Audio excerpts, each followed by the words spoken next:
السلام علیکم ناظرین، میرا نام عرفان اصغر اور آپ دیکھ رہے ہیں میرا یوٹیوب چینل۔ یس، آپ صحیح سمجھ رہے ہیں اور صحیح سن رہے ہیں کہ بجٹ کا نوحہ پیش کر دیا گیا ہے۔ جس انداز میں آج اسمبلی میں بجٹ پیش کیا گیا، میرا کوئی 30 سال ہو گیا مجھے اس فیلڈ میں، مجھے کبھی اتنا خاموش اور اتنا پرسکون تو نہیں کہنا چاہیے، اتنا وحشت ناک اور اتنا ہیبت ناک قسم کی خاموشی اور اتنا سناٹے والا بجٹ جو ہے وہ میں نے اپنی لائف میں اسمبلی میں پیش ہوتے ہوئے نہیں دیکھا۔ کچھ اپوزیشن ہوتی ہے، کوئی رولا ہوتا ہے، کوئی رپھڑ ہوتا ہے، جو کچھ بھی ہوتا ہے، ایکٹیویٹی ہوتی ہے، کوئی عوام کی بات ہو رہی ہوتی ہے کہ عوام کے حق میں نعرے لگ رہے ہوتے ہیں یا کوئی بجٹ نامنظور کے نعرے لگ رہے ہوتے ہیں۔ اس کے بعد بحث ہونی ہوتی ہے، چیزیں ہونی ہوتی ہیں، کئی چیزیں ریورس ہوتی ہیں، کئی چیزیں امینڈ ہوتی ہیں، چیزیں سارا کچھ ہوتا ہے، لیکن بھائی جان کچھ نہیں ہونا، کچھ نہیں ہونا۔ جس طرح سے مفتاح اسماعیل صاحب نے کہا کہ this budget will please I M F, تو یہ بجٹ میرے آپ کے لیے تو تھا ہی نہیں، یہ تو بجٹ آئی ایم ایف کو جو ان کو لے کے آئے ان کو خوش کرنے کے لیے تھا، اور اس کے لیے وہ بہترین بجٹ تھا ان کے لیے۔ اور اب کوئی مفتاح صاحب سے یہ تو کوئی پوچھ نہیں سکتا کہ جو مفتاح اسماعیل گروپ آف انڈسٹریز کا اس بار کا اگر اپنا پروفٹ دیکھیں یا اس سے پچھلے سال کا پروفٹ دیکھیں تو کم از کم دگنے پروفٹ کے اندر وہ کمپنیز ہیں۔ اس کا مطلب ہے کہ پاکستان میں ایسا کوئی مسئلہ نہیں چل رہا تھا۔ آپ اکنامک سروے دیکھ لیں، وہ رپورٹ دیکھ لیں، سارا کچھ پچھلے سارے سال میں اہداف جو ہے وہ کمپلیٹ ہوئے ہیں، وہ بلکہ ان سے اوور اینڈ ابو گئے ہیں، کوئی ایسا مسئلہ نہیں رہا۔ رشیا نے بھی انڈورس کر دیا کہ اگر آپ کو تیل چاہیے تو بھائی جان ہم حاضر ہیں، کوئی ایسا مسئلہ نہیں، کوئی ایسی پرابلم نہیں ہے اس میں۔ لیکن نہیں، ہم نے تو کسی اور مقصد کے لیے یہ سارا کچھ کرنا تھا۔ ابھی آپ کو اس چیز کا اندازہ نہیں ہے اور آپ کو اس چیز کا پتہ نہیں چلے گا کہ کس طرح سے اس آئی ایم ایف کے اس سارے سسٹم میں سینکشنز لگی ہیں کہ چائنا کے ساتھ کیا سلوک کیا جائے گا، اور چائنا کے ساتھ جو پروڈکٹس آ رہی ہیں، جو چیزیں آ رہی ہیں، چائنا کی جو ڈیٹ پیمنٹ ہے وہ کس طرح سے کرنی ہے۔ تو وہ کہا گیا ہے کہ آئی ایم ایف کے پیسوں میں ان کو سب کو ریسکیجول کریں، اور ان کو جو ہے ان کو ریسکیجول کرنے کے بعد ان کے بعد دیکھیں کہ جو ہم پیسے آپ کو دے رہے ہیں اس میں سے ہم نے چائنا کو آپ کو پیمنٹ نہیں کرنے دینی۔ اس طرح سے ناراض کیا گیا چائنا کو، اور اس کے بعد سی پیک پہ کیا امپیکٹس آئیں گے، چیزیں کیسی ہوں گی وہ اب دیکھیں گے۔ اس میں رشیا نے جو بار بار کہا، اس کے ہمارے جو ہے وہ جو وہاں پہ ایمبیسڈر ہیں انہوں نے بھی کہا کہ بھائی جان ایسا کوئی مسئلہ نہیں ہے، وہ چاہ رہے ہیں کہ یہاں سے پیٹرول لے لیا جائے، چیزیں کر لی جائیں، لیکن بھائی نہیں لینا نا یار، نہیں لینا۔ ہم نے عوام کا نہیں سوچنا، ہم نے تو سوچنا ہے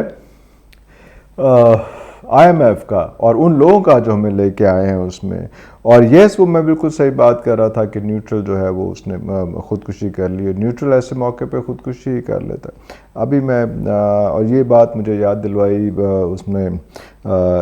عمران ریاض خان نے، اور بڑی پیاری بات وہ تھی سارا کچھ اس میں، لیکن میں اس پہ بھی بات کرتا ہوں، لیکن پہلے میں ایک آدھی بات اور کر لوں۔ جو 17 جو مقدمات ہوئے ہیں ادھر لاہور میں، پی ٹی آئی کے تقریباً سبھی میں ان لوگوں کے اوپر وہ کوشش کی گئی تھی کہ ناقابل ضمانت جو ہے وہ وارنٹ گرفتاری جاری ہوں ان کو، اس کے بعد دیکھا جائے، اور دہشت گردی کے مقدمے تو ہوتے ہی اس قسم کا ہے کہ ناقابل ضمانت ٹائپ سچویشن ہوتی ہے، دہشت گردی کے مقدمے کریٹ کیے گئے ہیں، کیونکہ یہاں پہ صورتحال یہ بنی ہے کہ جو ہمارے ادھر سپریم کورٹ میں جو ایک کیس ہوا تھا، جو ایک رپورٹ آئی تھی جناب کہ آپ اس کو دیکھیں کہ یہ توہین عدالت کی گئی ہے یا نہیں کی گئی، تو 5 جس کے پاس جب آیا تھا کہ عمران خان نے توہین عدالت کی، اور یہ لوگ کہہ رہے تھے کہ گورنمنٹ نے توہین عدالت کی ہے، بات نہیں مانی، ہمارے راستے نہیں کھولے، چیزیں نہیں کی، تو اس میں جو ہے وہ 4 ججز نے کہا تھا کوئی توہین عدالت نہیں، آگے چلیں، لیکن ایک جج نے کہا تھا کہ نہیں بھائی توہین عدالت چیک کرا لو ذرا۔ اس میں پھر صورتحال اس قسم کی بنتی رہی کہ چیزیں آگے ہوتی رہی، انہوں نے جو ہے وہ 4-5 لوگوں کو کہا، 4-5 لوگوں سے مراد دیا کہ 4-5 اداروں کا، وہ آئی جی اسلام آباد کو بھی کہا، انہوں نے ان کو آئی ایس آئی کو بھی کہا، اور انہوں نے آئی بی کو بھی کہا، اور باقی کمشنر وغیرہ ان سب لوگوں کو بھی کہا کہ اپنی اپنی رپورٹس بنائیں کہ یہ ہوا کیا تھا، کیسے ہوا تھا اس میں۔ تو وہ جو ابھی تک رپورٹ جو منظر عام پہ آئی ہے وہ آئی جی اسلام آباد کی آئی ہے، جو سارا بلیم جو ہے وہ اوبیسلی انہوں نے پی ٹی آئی کے اوپر ڈالا ہے، خان صاحب کے اوپر ڈالا ہے، اور اس قسم کی باتیں اس میں کی ہیں کہ خان صاحب نے پہلے کہہ دیا تھا کہ وہ جو جگہ انہوں نے چیف جسٹس صاحب نے ایلوکیٹ کیا اس کی بجائے آپ ڈی چوک پہ آئے ہیں، اور انہوں نے جلاؤ گھراؤ بھی کیا، اور انہوں نے ان کے پاس اسلحہ بھی تھا، اور یہ بھی تھا، وہ بھی تھا، وہ بھی تھا، سارا کچھ اس میں مطلب ایک سائڈ آئی جی اسلام آباد آفس سے لگائے اس لیے گئے تھے کیونکہ آئی جی اسلام آباد کے لاہور میں جب سیف سٹی پروجیکٹ چل رہا تھا تو اس پہ بہت سے الزامات تھے، اور اس میں وہ اپنے پیشیاں بھگت رہے تھے، اپنا وہ کیس جو ہے وہ آلموسٹ فائنل ہونے والا تھا، لیکن وہ کیس باقی جیسا کیس روک دیا اس طرح کیس روک کے ان کو آئی جی کی پوسٹ دے دی گئی۔ تو یہ اس قسم کی چیزیں چل رہی ہیں اور ہو رہی ہیں کافی تیزی تراری کے ساتھ، اور سوگواری کے اور پریشانی کے بادل چھاتے جا رہے ہیں یہاں پہ اس میں۔ اور وہ جو میں بات کر رہا تھا وہ یہ تھا کہ آپ نے دیکھا ہوگا ایک دفعہ کچھ عرصہ پہلے ایک تصویر شائع ہوئی تھی جس میں ایک گدھ تھی اور ایک بچہ تھا، اور ایک گدھ جو تھی وہ انتظار کر رہی تھی کہ وہ بچہ جو ہے ایک جو کرال کرتا صومالیہ کا شاید تھا، کرال کرتا ہوا جا رہا تھا یونائٹڈ نیشنز کے اس جگہ پہ جہاں پہ کھانا بانٹا جاتا تھا، ان کے لیے کھانا تقسیم ہوتا تھا، تو وہ کسی طرح بچہ چاہ رہا تھا، لیکن وہ اتنا لاغر اور اتنا وہ کمزور بچہ تھا کہ وہ لگ نہیں رہا تھا کہ وہاں تک پہنچے، اور وہ گدھ جو تھی وہ ساتھ ساتھ اس کے ہلکا ہلکا ٹریول کر رہی تھی کہ جیسی بچہ وہ مرتا ہے تو پھر میں وہ گدھ جو آئے اور اس کو بچے کو کھا لے۔ اور وہ ایک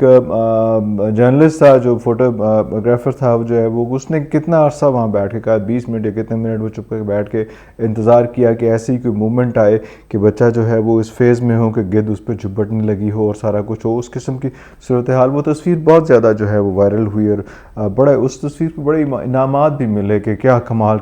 کیپچر ہے، سارا کچھ ہوا، بڑا اس میں وہ ایوارڈ ملے۔ لیکن اس کے بعد سچویشن تھوڑی سی آڈ ہو گئی، سچویشن تھوڑی سی پریشان کن ہو گئی۔ سچویشن یہ ہو گئی کہ تھوڑی دیر بعد پتہ چلا، 2 مہینے بعد پتہ چلا کہ وہ جو فوٹوگرافر تھا وہ اتنی ٹینشن میں آیا، اتنی پریشانی میں آیا، اور کہ اس نے جو ہے وہ اپنی گاڑی سٹارٹ کی، اور گاڑی کا سیلنسر جو تھا اس میں سے جتنی سموک نکلتی تھی اس نے پائپ لگا کے گاڑی کے اندر جو سیٹنگ ایریا ہوتا ہے اس میں وہاں پہ ادھر سموک لگائی اس نے، اور شیشے بند کیے، اور شیشے بند کر کے جو ہے وہ سموک اندر آنے دی، اور خود بھی اندر بیٹھ گیا، گاڑی لاک کر لی، اور وہ ہوتے سموک بھرتی گئی یہاں تک کہ اس نے اپنے آپ کو مار لیا، خودکشی کر لی۔ اور 2 مہینے کے اندر اس تصویر کے اندر دنیا میں تصویر چھا گئی اور سارا کچھ ہو گیا، لیکن اس بندے نے اپنے آپ کو جو وہ خودکشی کر لی۔ ریزن کیا تھی اس چیز کی؟ اس نے اپنے لیے اس قسم کی موت کیوں تجویز کی؟ اس نے یہ سوچا کہ میں جب وہ تصویر کیپچر کر رہا تھا، جب ایک لاغر بچہ جو ہے وہ رسک کی خاطر کرال کر رہا تھا، اور اس کے پیچھے گدھ بیٹھی ہوئی تھی جو چاہ رہی تھی کہ وہ بچہ مر جائے اور میں اس کو دبوچ کے کھا لوں، وہ خوراک کی طرف جا رہا ہے، گدھ بھی خوراک کی طرف جا رہی، اور میں بیٹھ کے وہاں پہ تصویر کھینچتا۔ میں نے کیا کیا؟ میں نے یہ نہیں سوچا کہ میں اس کو کوئی آواز نکال کے شوش کر کے گدھ کو اڑا دوں، میں نے یہ نہیں سوچا کہ کیمرہ رکھ کے بچے کو جلدی سے اس فوڈ کورٹ میں جہاں پہ جو ہے اس جگہ پہ پہنچا دوں۔ میں نے پریفر کیا نیوٹرل ہونا، اور پھر انجام یہ ہوا کہ میں نے خودکشی کر لی۔ اگلے ولاگ تک کے لیے